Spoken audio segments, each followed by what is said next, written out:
नमस्कार। जो लोग स्वभाव से ही भारत विरोधी हैं, अब उन्होंने एक नया शिगुफा छोड़ा है। उन्होंने कहा कि गल्फ़ कंट्रीज़, उसमें भी ख़ास तौर से यूएई हिंदुस्तान से बहुत नाराज़ है, क्योंकि कुछ हिंदुस्तानी मूल के लोगों ने, जो कि दुबई वगैरह में रह रहे हैं, उन्होंने कोरोना वायरस के फैलावे को लेकर मुसलमानों पर और तबलीगी जमात के जो लोग हैं उन पर बड़ी नकारात्मक टिप्पणियाँ की हैं।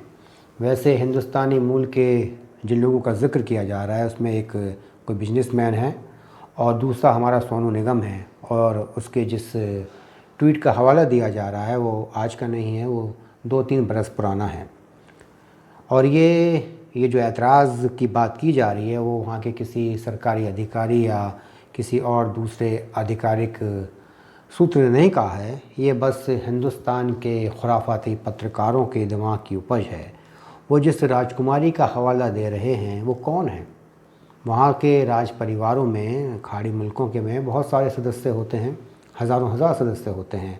उसमें कौन सी प्रिंसेस है? हमने तब तक यही सुना था कि जो वहाँ की राजकुमारियाँ हैं उनकी बस यही हैसियत है कि वो किसी शेख की 8वीं 9वीं 10वीं बीवी बनती हैं। उन्हें कोई अख्तियात वहाँ पर हासिल नहीं है। वो ना ड्राइविंग कर सकती हैं और ना ही खुलेआम अपनी मर्ज़ी के कपड़े पहन सकती हैं और ना ही अकेले कहीं आ जा सकती हैं। ये बात अलग है कि वहाँ की राजकुमारी हिंदुस्तानियों पर जहर उगल रही है। और उगलने दो जहर, क्या हैसियत है यूएई की? उसे हमारी ज़रूरत है, हमें उसकी ज़रूरत नहीं है। हमारे यहाँ के जो लोग वहाँ काम करते हैं, वाइट कॉलर जॉब भी करते हैं और ब्लू कॉलर जॉब भी करते हैं, उनसे हमें क्या फ़ायदा है? वो तो उल्टा हमसे ज़बान दराज़ी करते हैं। यहाँ पर आकर यहाँ से जाते हैं लंबे चौड़े ख्वाब लेकर, उन्हें बड़े बड़े सब्ज़ बाग दिखाए जाते हैं। ये बात अलग है कि कोई वहाँ पर जाके भेड़ बकरी चराता है, कोई सीमेंट के कट्टे उठाता है, और ऐसी बात नहीं है। अच्छी नौकरी में भी हैं, डॉक्टर्स हैं, इंजीनियर्स हैं, दूसरे हैं, लेकिन उनके चक्कर में आकर कोई हमें ब्लैकमेल करे, वो भी दोयम दर्जे का देश। ये हो क्या रहा है? अमेरिका में 10 लाख लोग ग्रीन कार्ड के लिए लाइन में हैं, जिनमें 7.5 लाख हिंदुस्तानी हैं।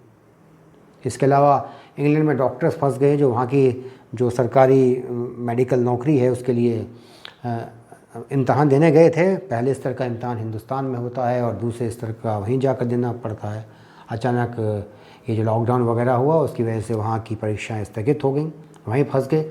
अब उन्हें भी राष्ट्रभक्ति सता रही है। वो कह रहे हैं कि भैया हम हिंदुस्तान आना चाहते हैं, क्योंकि जब कोरोना का युद्ध चल रहा है तो हम तो अग्रिम पंक्ति में रहकर लड़ेंगे, हम हरावल दस्ते में रहकर हमला करेंगे कोरोना पर। ये बात अलग है कि वो गए थे इंग्लैंड के लोगों की खिदमत करने के लिए। और हम किससे हमदर्दी करें? वहाँ के गल्फ़ कंट्रीज़ के लोगों से, या जो हमारे अपने लोग हैं वहाँ पर जाके बस गए हैं, हमसे पूछ कर गए थे? उनका वहाँ बसने का या कारोबार करने का बस एक मकसद होता है, क्योंकि दुबई वगैरह जो हैं वो टैक्स हेवन इलाके हैं। वहाँ पर आप अपने नंबर 2 की कमाई को बहुत बेहतर तरीके से खपा सकते हैं।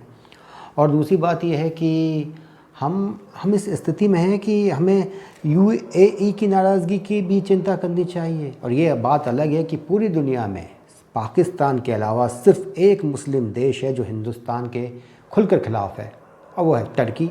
और टर्की का जो राष्ट्रपति है, प्रधानमंत्री जो भी है, उसे तो एक दिन लटकना है फांसी पर। वहीं के लोग लटकाएंगे, वहीं की फ़ौज लटकाएगी, आज नहीं तो कल, कल नहीं तो परसों। इसके अलावा दुनिया में कोई भी ऐसा मुस्लिम ममालिक नहीं है जो हिंदुस्तान के ख़िलाफ़ बोलता हो। ये हो सकता है कि 2-4 हैं कि जो हिंदुस्तान का साथ ना देते हों, लेकिन वो हिंदुस्तान की मुखालफत भी नहीं करते हैं। जैसे ईरान है और भी कोई देश हैं, वो कभी खुलकर हिंदुस्तान के खिलाफ़ जाने की बात नहीं करते। और पिछले कुछ सालों में तो सऊदी अरबिया का जो रुख है वो हिंदुस्तान के लिए काफ़ी सकारात्मक हुआ है। अब परेशानी यह है कि जो कम अकल हैं, जो हिंदुस्तान में हैं, बेरोज़गार पत्रकार हैं, एनजीओ के दलाल हैं, अर्बन नक्सली हैं और पीआईएल माफिया हैं, उन्हें हिंदुस्तान के प्रति अपनी नफ़रत, अपना जहर, अपनी जलन दिखानी है। इसलिए वो ऐसे ऐसे मुद्दे लेकर चले आते हैं। वो कहते हैं कि हिंदुस्तान का ये बिगड़ जाएगा, हिंदुस्तान का वो बिगड़ जाएगा। वो कहते हैं कि हिंदुस्तान को तेल नहीं मिलेगा। वैसे तेल के दाम पूरी दुनिया में जा रहे हैं, अब तो बहुत ज़्यादा कम हो गए हैं। और दूसरी बात यह है कि हिंदुस्तान के लिए कौन मना कर देगा तेल देने से? और अगर तेल देने से मना कर देगा तो हिंद महासागर में कोई भी तेल का जहाज़ बना हिंदुस्तान की मर्ज़ी के गुजरेगा नहीं। हिंदुस्तान की जो नेवी है उसे बहुत दिनों से अपना शौर्य दिखाने का मौका नहीं मिला है, उसे भी दो हाथ करने का मौका मिलेगा और वो दुनिया के सामने ये साबित करेगी कि नहीं, वो दुनिया की सबसे 3-4 जो अव्वल दर्जे की नौसेनाएँ हैं उसमें अपना स्थान रखती है। और क्या हैसियत है खाड़ी के मुल्कों की। आज से 100-125 बरस पहले ये तमाम इलाके बड़े ही गुर्बत, कंगाली और भुखमरी में अपनी ज़िंदगी काटा करते थे। यहाँ तक कि जो मक्का का अमीर था वो भी अपने सालाना ख़र्चों के लिए मुगलिया दरबार पर निर्भर था। और औरंगज़ेब जो वैसे तो बड़ा ही कट्टर समझा जाता था, लेकिन वो सियासी तौर पर बड़ा परिपक्व था।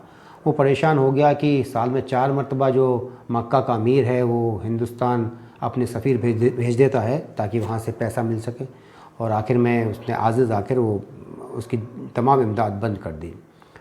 दरअसल ये जो पत्रकार हैं, ये जो नक्सली हैं, ये जो दलाल नुमा हिंदुस्तानी हैं, ये बड़े नाराज़ हैं, बड़े परेशान हैं। वक्त चला गया, पुराना वक्त अब लौट कर वापस नहीं आएगा।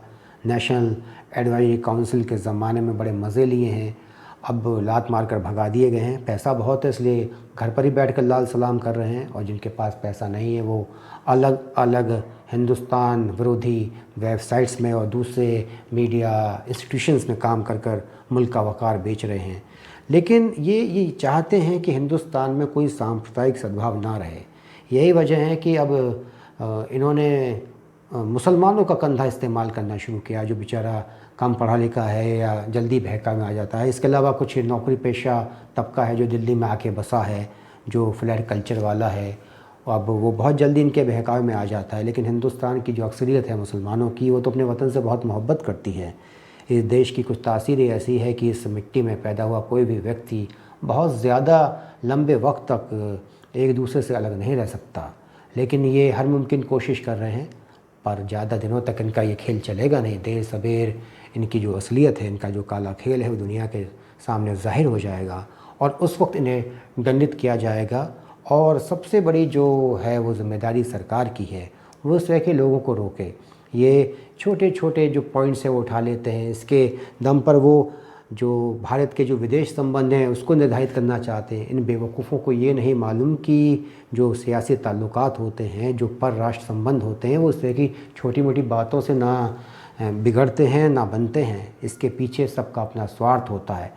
हमारे जो नमक हराम टाइप के जो पत्रकार हैं, जो आजकल घर पर बैठकर यूट्यूब पर चैनल बनाकर मुल्क में एक उपद्रव वाली स्थिति पैदा करना चाहते हैं, वो बेवकूफ़ हैं। उन्हें ऐसा लगता है कि वो उस बैलगाड़ी के नीचे चलने वाले मेंढक की तरह, जिसे लगता है कि वो इस गाड़ी को खींच रहा है, वो हिंदुस्तान को किसी भी दिशा में ले जाएंगे। अब इनका ये खेल ख़त्म हो गया है, इन्हें बच जाना चाहिए। अभी तो लॉकडाउन चल रहा है, ये कोरोना की वजह से लोग परेशान हैं, अदरवाइज़ हिंदुस्तान में लोगों के अंदर बहुत जागरूकता आ रही है। आप जो वीडियोस बनाते हैं मुल्क मुखालिफ, उन्हें देखने वाले तो 1,50,000 होते हैं, वो भी उसके बाद जब आप उसे अलग अलग तरीके से प्रमोट करते हैं। लेकिन यहाँ तो एक गांव का बेचारा अनपढ़ जाहिल भी जो वीडियो बना रहा है टिकटॉक पर, उसे भी लाखों लाख लोग देख रहे हैं। आप कैसे मुकाबला करोगे?